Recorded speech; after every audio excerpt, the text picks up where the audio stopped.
Hey, I'm Luis. And I'm Luis. And you're listening to the Content is Profit podcast. So, how do businesses and creators like us, who did not cheat with hacks and tactics and don't want to be stuck in the content wheel of death, how do we build a modern media team and profit from our content?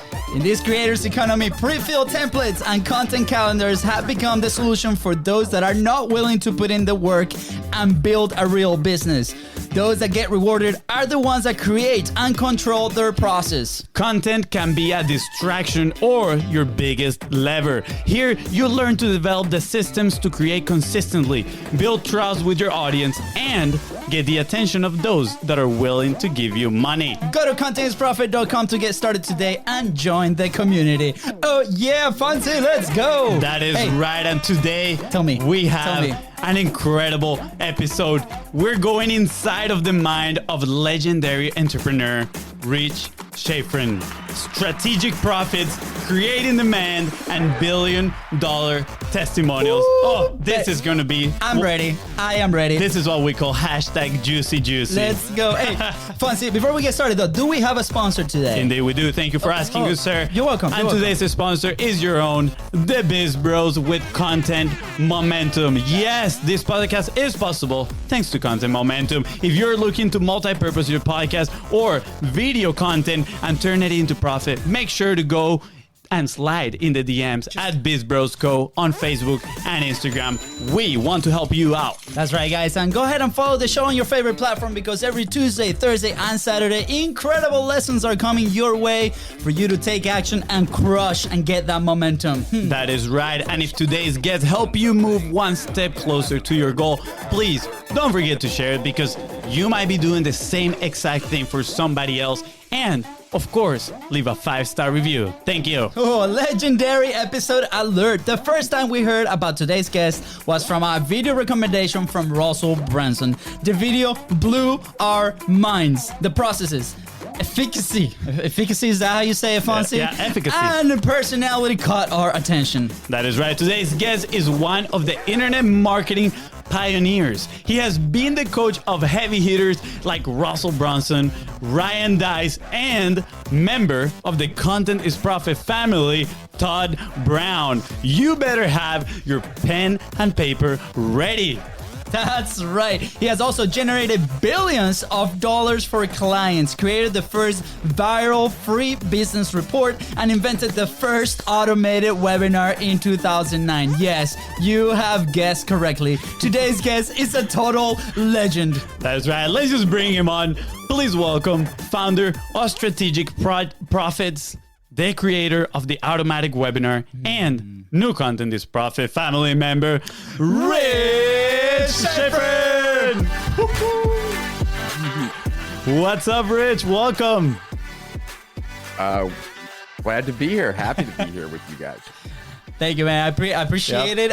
We're extremely excited to dig into your head. I mean, I've been like literally binge watching your content for the past month or so, and it's been incredible. Yeah. Again, I think we're towards the youngest crowd, because you've been in the business for quite a while now, and. Wow. And I'm like, what's happening? We're, finding the OGs. Yeah, Rich, let me tell you the first video that I saw from you. It was an old video that you had in YouTube. Russell recommended it. It was How to Read Fast. I think that was the title of it.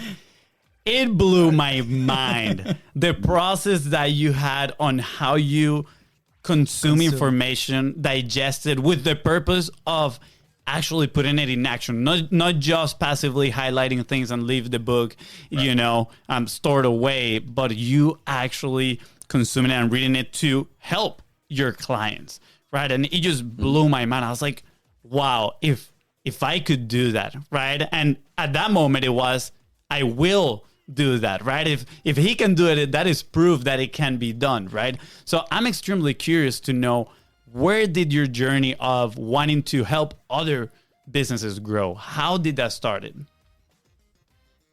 Well, I would say that I've always been fascinated by business first, right? And so, that ever since like a very early age.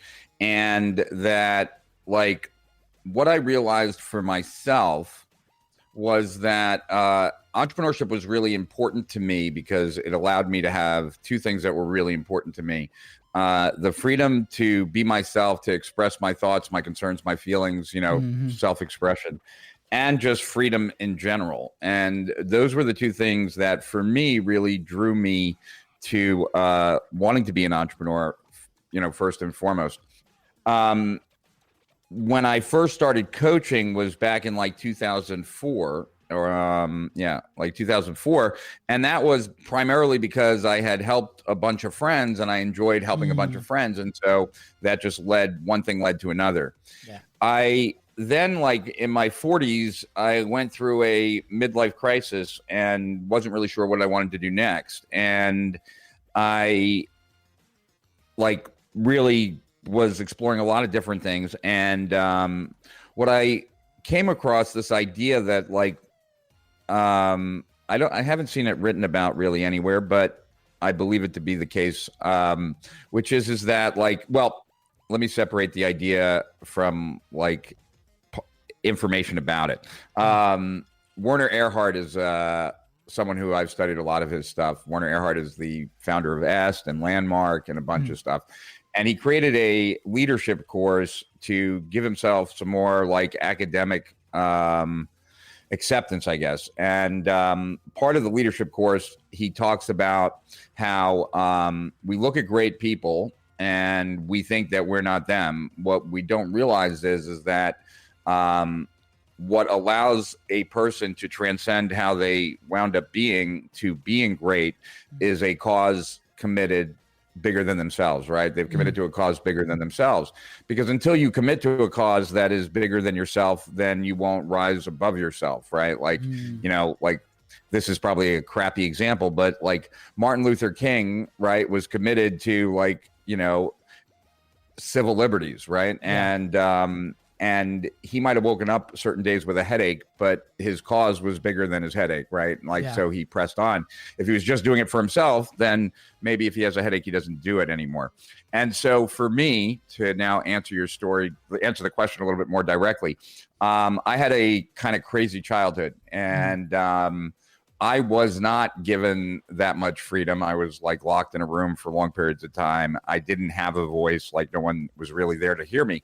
And so what the same draw for entrepreneurship for me, why it appealed to me, is the same thing that I felt that I didn't have as a child. And I have thought this through and I have experienced it for myself, that there's nothing more powerful as far as a source of passion, productivity, et cetera, to tap into, than to feel as if you are giving the world something that you were deprived yourself, because that becomes very real to you. And so for me, that's the story behind the story, right, of what powers me and what drives me today is more that than anything else, that I'm committed to giving other people the ability to have that freedom, to live their life on their own terms, and to be able to speak their truth no matter what it is, because they're not dependent on anyone or anything that might restrain them.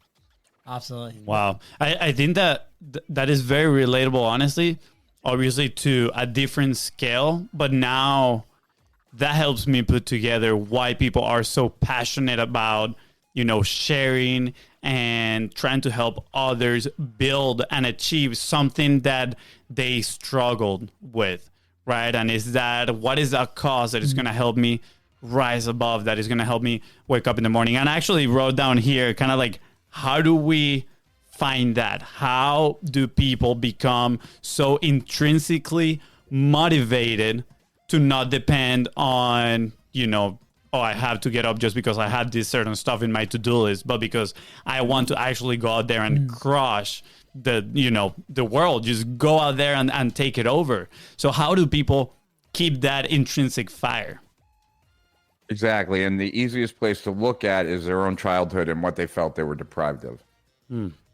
Wow. Yeah. Yeah, I remember listening to Russell, and they were talking about greed and how greed can be a starter for entrepreneurs. As in, I need the money, I want the money, right? And you know, I'm sure many of us and many listening to the show have been in that position. Certainly, we were when we first started our business, right? We started printing stickers out of the garage and vinyl stickers and printing T-shirts, right? Yep. And we were like, we're gonna be millionaires, right? Doing this, and then all of a sudden, we're like in the garage, 90-degree weather in Florida, printing 300-degree, T-shirts, and we're like, that's definitely. There's a big lesson there, and we're like, oh, okay, maybe that motivation is misplaced because it's not allowing us to keep going, right? So we started exploring by doing, right? We started working with different local businesses, and finally, like we were chatting off camera, right? And this show we were able to find that through the show, right? We were able to share so many stories, have these conversations, and on the back, we also help people do that. Like, how do we actually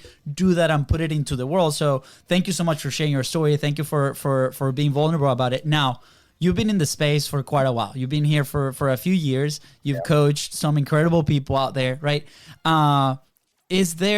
We've been like so into frameworks in the past year, right? Our whole system is based off a framework. Have you found a consistent framework on how people over all these years separates them from, a company or a good company to a great company? Like, is there like a formula where it's like, is it like these 3 steps that we can, dive into? But what are some of these differentiators how can a company survive that long, right? Right.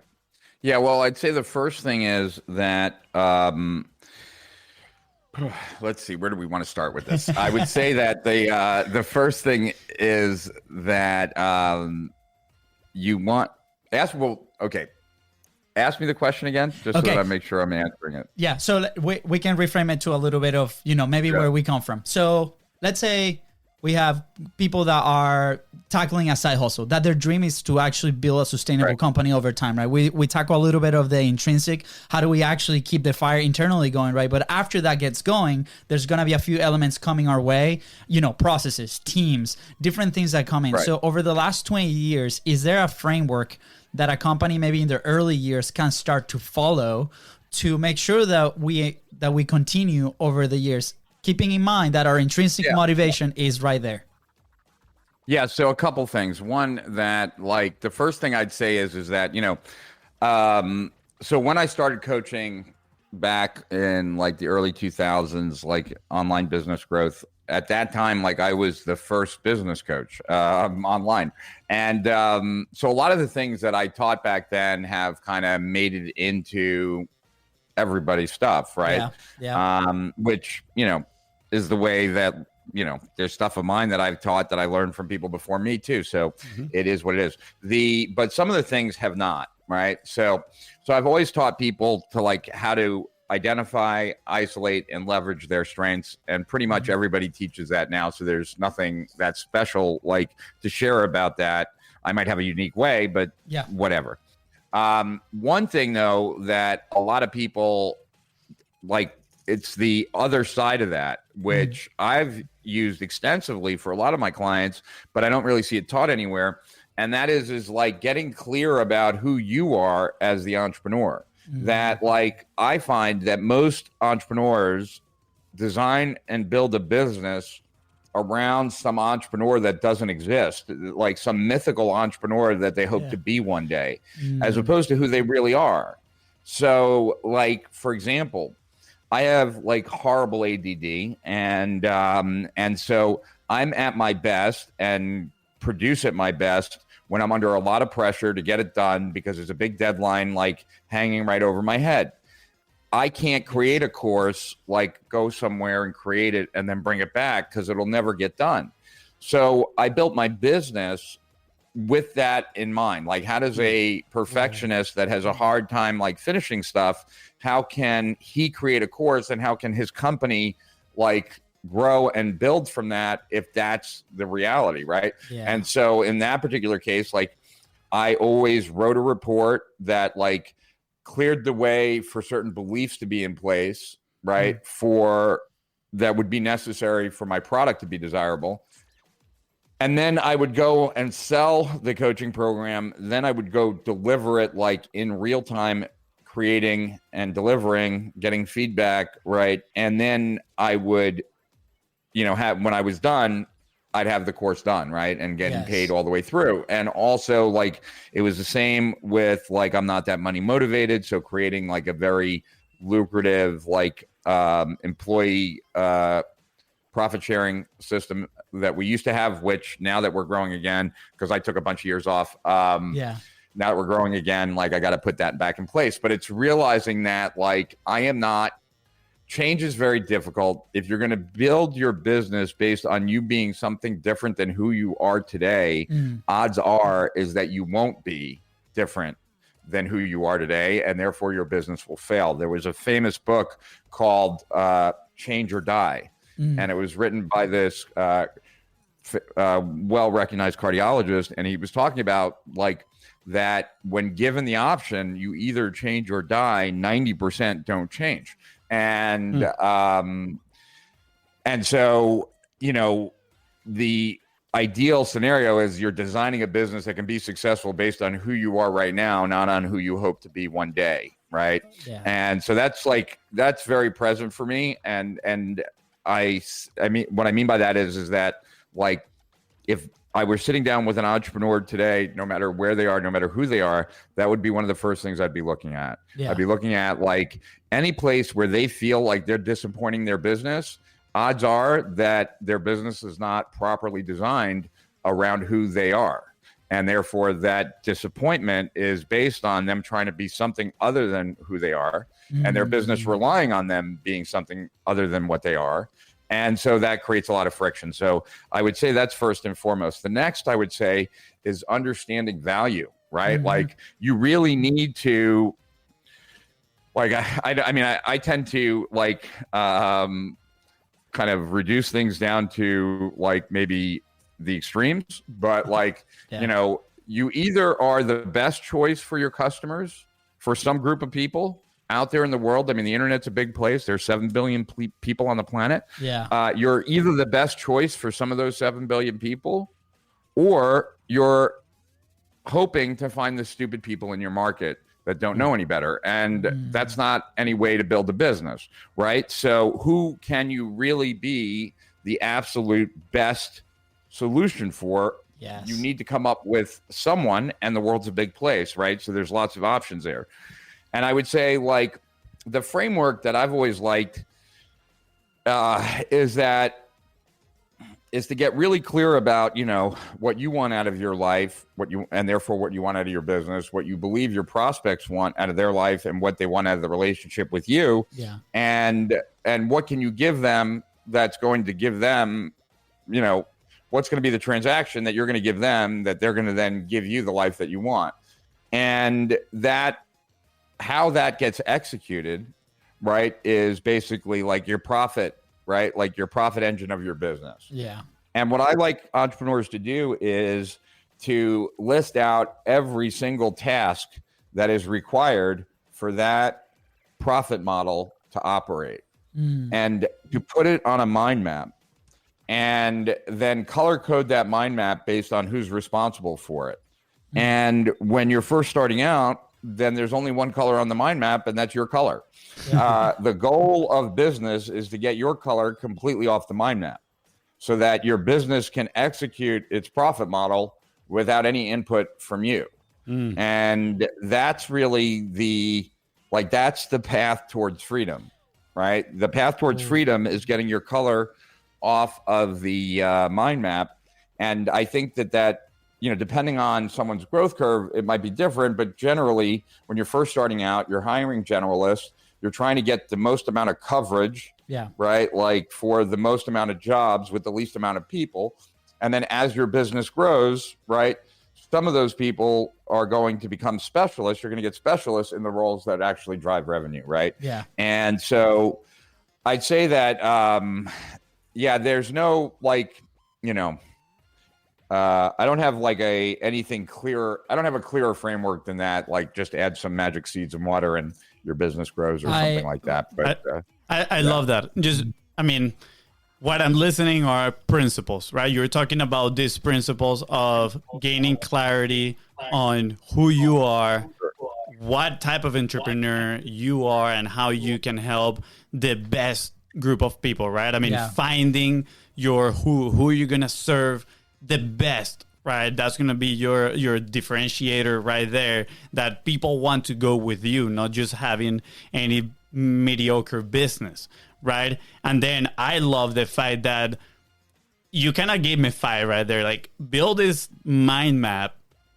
All the colors are going to be your color at first, and the goal is for you to remove that color completely from the mind map. I actually love that. I've never seen it painted like that in such a specific way, right? It's like, I'm actually going to go and do this exercise right after this conversation to see, where our color is all plastered in the mind map. But going back to point one, the clarity, right? I know you did a live stream actually a few days ago about the courage to be disliked. And that is one of my favorite books. It's so freaking good. I remember when I read it, I was like, my first thought was like, oh, this is narrated in a weird way, right? Like this dialogue, a parable, right? And then immediately just caught my attention. I was like, wow, it made me realize the power that I have and the power that nobody has over me, right? It's just everything change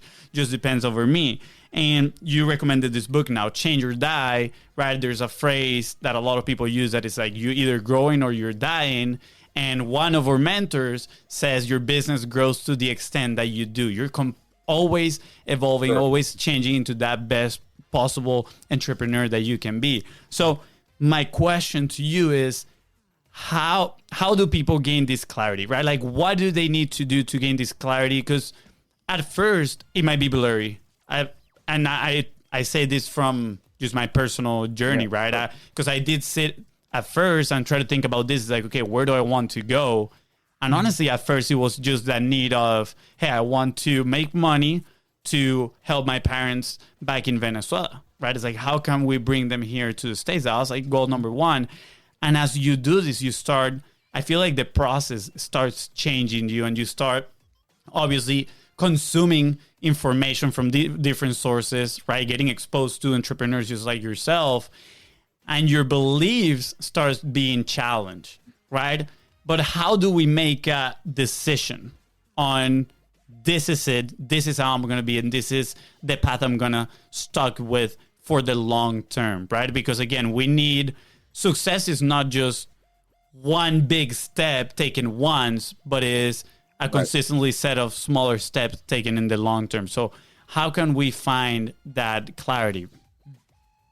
Well, I think, it requires thinking, for one, which I find a lot of people don't spend enough time doing, right? I've written in my journal. I have a journal. I write in my journal. And I've written in my journal for over like 30 years. Wow. And I find that that's where I do most of my thinking. Like, I need pen and paper, and I need to slowly kind of marinate over certain thoughts or questions or what have you. So I think it comes by being out in the world. You can only get so far just meditating on stuff, just thinking about stuff, even though that's important. You also have to be in motion, be in action. Now, I have like a little bit different way of looking at certain things just based on my own personal experience. Like, when I was younger, I used to be really fat, and I thought that if I got thin, life would be like fantastic, right? Like if I just got in shape, if I just got a six pack, then all my problems would be gone. And, shockingly, that did not happen. I got the six pack, but all my problems did not go away. And I went through, like I said earlier, like this midlife crisis when I was in my early 40s. And I went through this midlife crisis because I had already achieved everything that I had set like as goals for my life, and I wasn't happy. And so that kind of presented a problem for me because I now had nothing to go after because I didn't think anything was going to get me happy. That I had thought that I would do certain things, and because I did certain things, I'd get certain things, and then those things that I got would ultimately make me happy. And I got the things that I thought I wanted, and I was happy for like a week or two every time I got something, but not overall. Yeah. And so for me, I then really questioned, like, well, what's the purpose of a goal? Like, if when I achieve it, like, it really doesn't move the needle for me for any length of time. And, you know, I'm not suggesting that, like, the way I see it is the way everyone should see it, but this is what I did was like, okay, well, if pursuing a goal is kind of silly because when I achieve it, it doesn't do anything for me, then maybe, like, I'll have no goals. That didn't work at all.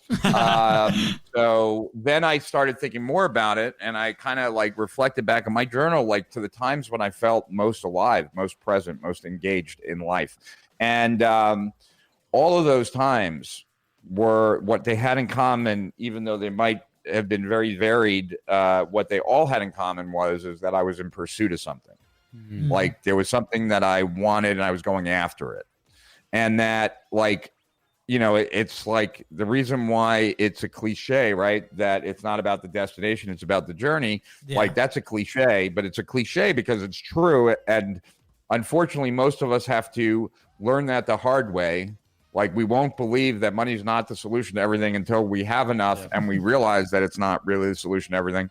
And same with everything else, that there is no achievement of any goal that's going to, like, give you long-term fulfillment. Yeah. So for me personally, these days, I evaluate my goals based on whether they excite me to take action today. If they don't excite me to take action today, then I don't see the purpose of it, because it's not like when I achieve it, anything's going to change. Yeah. So for me, the way I look at my goals is the only reason to have a goal is that it gets me out of bed and gets me to take action. And as long as it's getting me out of bed and taking positive action, right? Like, you know, there could be negative actions, but as long as then it's fulfilling its role, right? Absolutely. And part of my responsibility is to know what I want and to be aware of what to notice for, which I think a lot of people also kind of overlook, right? Like, where do you guys live in Florida, by the way? We're in Jacksonville, Florida, North Florida. I'm in Delray. But I said I'm in Delray Beach, so just further south. You know, I like this one show, Forensic Files, and like with Forensic Files, right? The police come to the scene of the crime, and they're looking for clues, right? They're looking for clues that will then lead them to who did the thing, but they're not going there looking who did the thing. They're looking for clues that will lead them to who did the thing, right? So, like, in your day-to-day experience, what clues are you on the lookout for that you know will lead you to the things that you most want? Most people, if they even know what it is they want, which, you know, some do, some don't, but if they do, then very few of those people even know what they should be looking for. And, you know, life is much more, I don't know if this is true or not, but I heard that, like, Navy SEALs and special forces types officers, you know, et cetera, like, in training, they'll have to go on a run with like a 20 or 30 pound sack on. And the thing is that they have no idea how long the race is or where exactly they're going. Wow. And so is this a 5-mile race? Is this a 20-mile race? Like, is it like, you know, what obstacles are we going to come up against? And life is very much like that. Like, each day you don't really know what your day-to-day is going to, like, what's going to come up.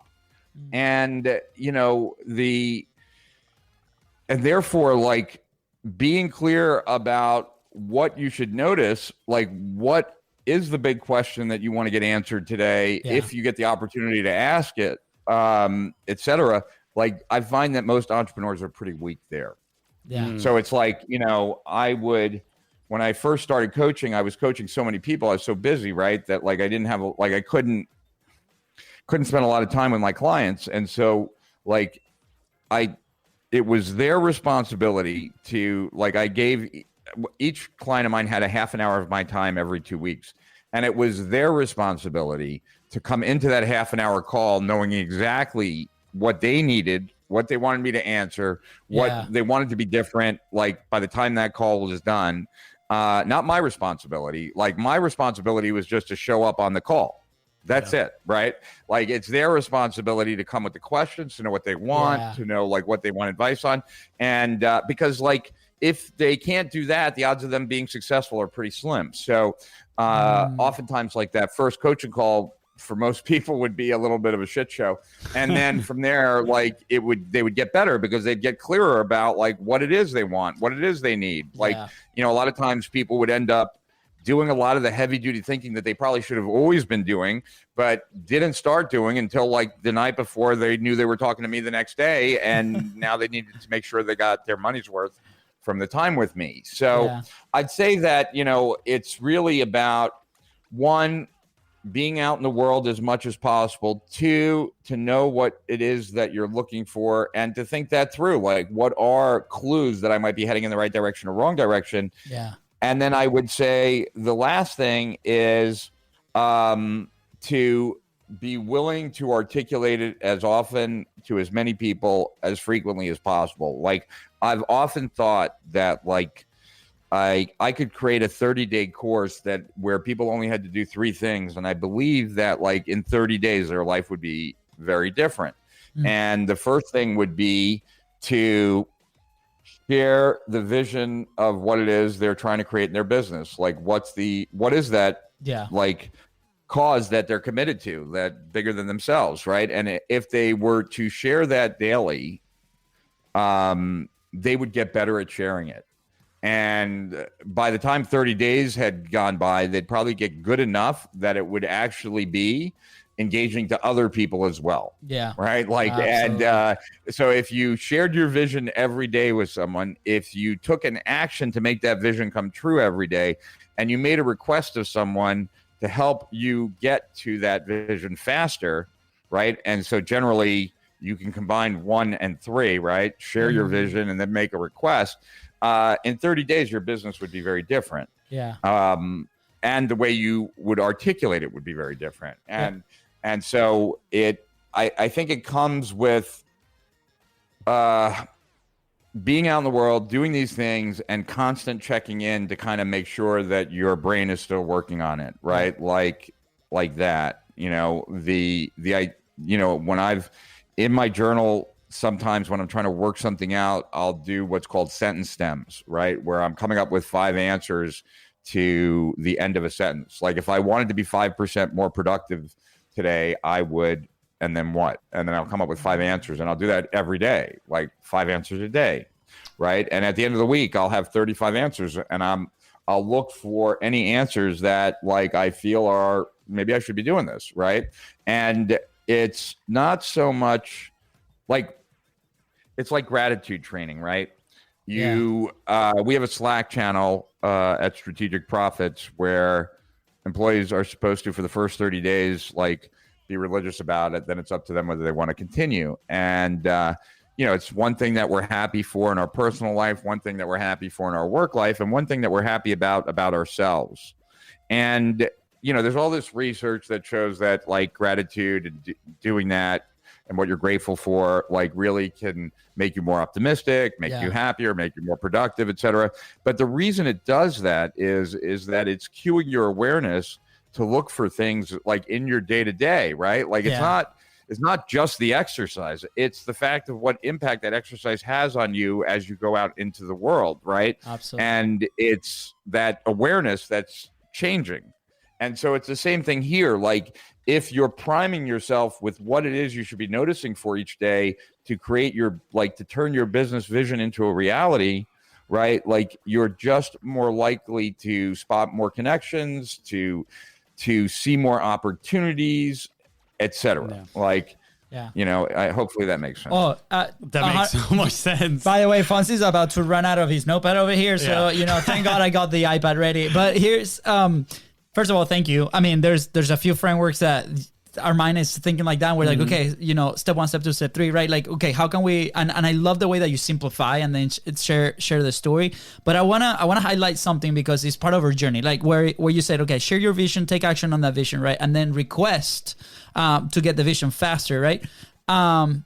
You mentioned like, okay, how can we move these on along? And when we look back at our journey, before Content is Profit was a thing, before the show was a thing that we will publish 3 times a week, we started with an internal challenge of going live for 45 days because we were sitting down in this meeting, right?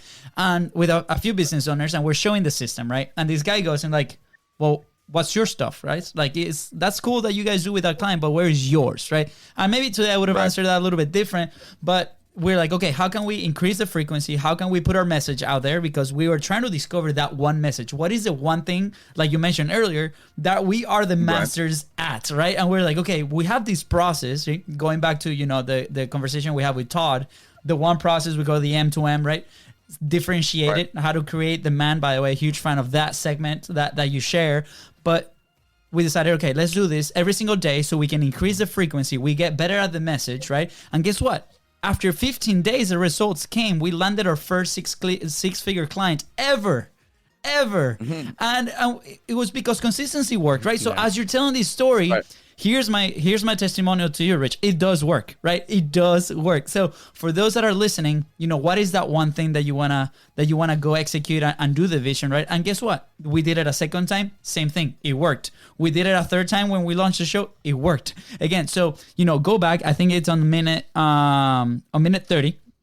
30 and 31 of the show and re-listen to those steps, because if you execute, it does happen. We're the living proof of it. As you were explaining, I'm like, that is exactly what we did, but it came out of a place of a lot of pain. So, you know, just by listening to this conversation with you, I think a lot of people can, you know, either bypass that or shortcut that just a tiny bit to have their momentum and results. So thank you for sharing that. I don't know, Fonzie, if you have any other. I just want to add the fact that, and I'm not quoting literally here, but you said pretty much the only certain thing in life is uncertainty, right? But all the things that you share right now, right? The actually thinking, right? The articulate often, being in motion, be aware.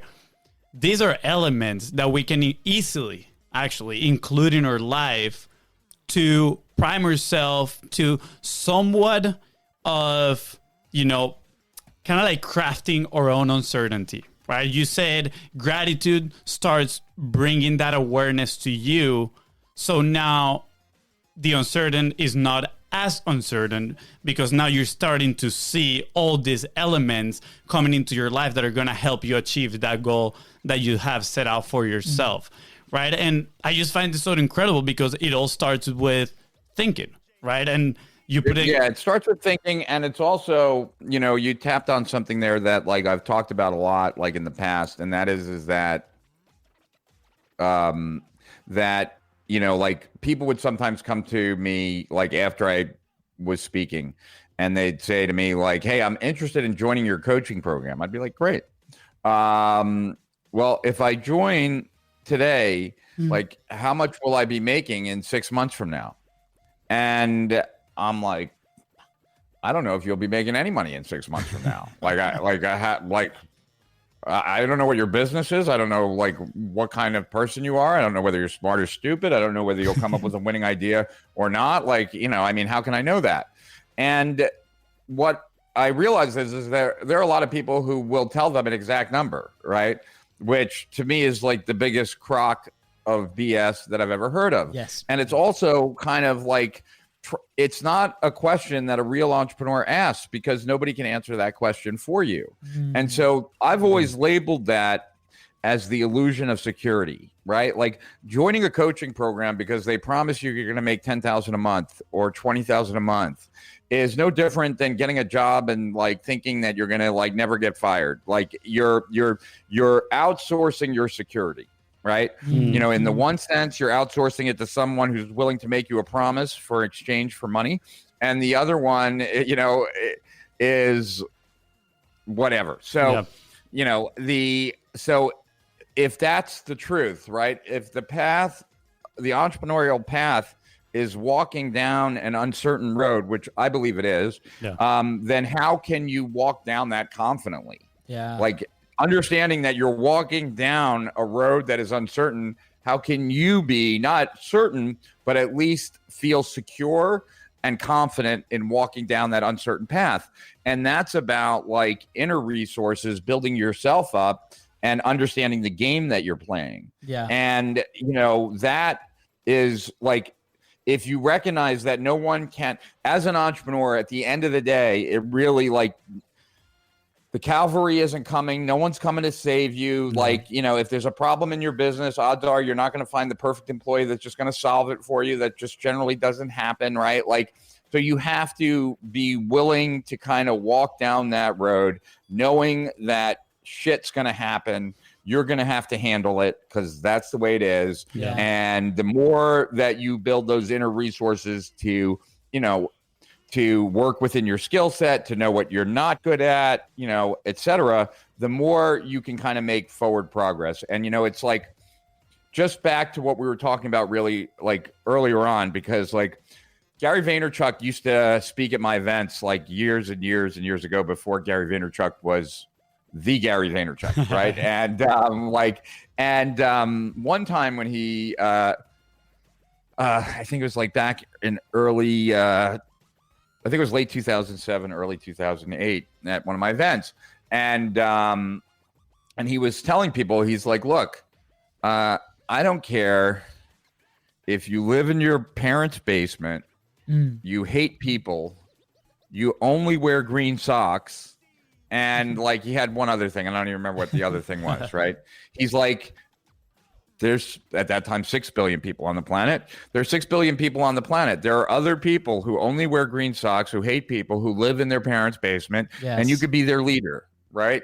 And so like there's a truth to that. And you know, at the end of the day, you're designing a business, and back to what we were talking about as far as like that mind map, like you're designing a business that is a better system than other businesses are to get the outcome that the customer wants, right? Like, so like if we're going to look at it in a very like business academic way, right? You have Netflix and you have Blockbuster. They both provide at-home entertainment. What has to be done to enjoy that at-home entertainment is different, right?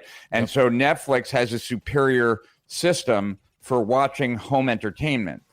We're all in the business of something, right? And our business is a system for our prospects we want them to be customers to get that outcome, right? I'm not saying that if you design a better system, the world will be the path to your door, because we know that's not true. That's why we have to learn marketing, right? But like if you're not trying to make your business the best system out there, like you're also doing your customers a disservice in the long run, right? Because like marketing can only take you so far. And, you know, so that I just wanted to kind of share that to kind of make sure that there's the right perspective on that. Yeah. Thank you, Rich. I noticed a change of energy when you dove into this. And I feel a lot of passion, because in this online world that we live in, there's a lot of like golden goose out there, and it's like, is this really work? And we've had those questions, right? We recently last week, it's like, well, your system, how many leads is it gonna get me? And I'm like, well, you know, we guarantee you're gonna have your time back. How many leads are you gonna get with your time back, right? So, it's, and I love it, and I love this because you know we've been victims of it, right? Like we're not gonna lie, we've been victims. The first few years of that we try to tackle this, we bit the bullet, right? And we're like, man, like shiny object syndrome. Yeah, and it's so, like I mean, look, there's no reason to like when we go after customers, right? We don't want someone who's typing in like make money online because they're too early in the process, right? And look, like you guys fell victim to it. I fell victim to it. It's not like if there is a magic button that you really could press that would make you a lot of money, like we would all be idiots not to try and find that button and press that button. And so like, I think for most of us, like we kind of have to get disappointed a few times to recognize that no one's willing, there is no magic button to be sold, let alone that no one's willing to sell it to us. There just isn't one. And, but yeah, I mean, I think that, that's just a growing experience more so than anything else, right? Like you just have to recognize that over time. And some people have to kind of get disappointed a few times. I know I did. And most people do. Yeah. This just reminded me of something our mentor says is he always tells us there is no perfect strategy, just a relentless commitment to iteration. And when we realize that is just putting in the work on a consistent basis without deviating and just, all the time. And that's what shiny object syndrome does. It's like people are just jumping from one spectrum to the other and don't give it enough time to actually see the results happening. And when that clicks, it's like focus now. Yeah, 100%. And I would say that like it's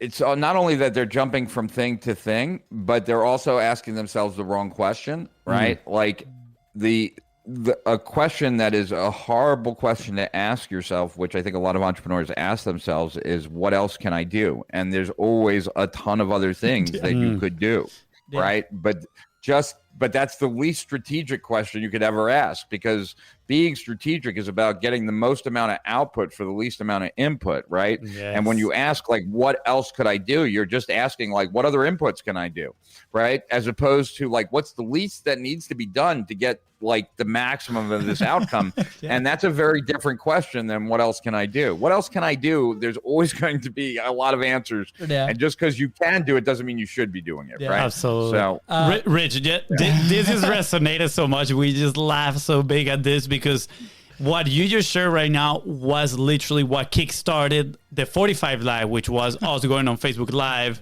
right, for 45 days in a row. That led us to that first big deal that we had in our business. Literally, the question that we asked ourselves was, what is the minimum amount of effort that I can put in to have the biggest result when it comes to publishing and putting our message out there? And the answer came, and it was Facebook Live. Let's just do Facebook Live for 45 days in a row. In our case.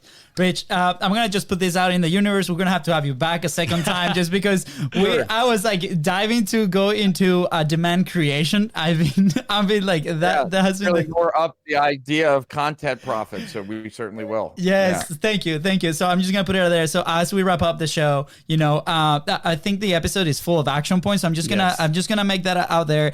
Go back to the episode and, just grab what resonated with you and then go execute, right? So that's one. And then the last question we always ask Rich here is, where will you be if you did not publish, if you did not put your message out there? Where would I be? Jeez. I'm not really sure where I'd be, to be honest with you.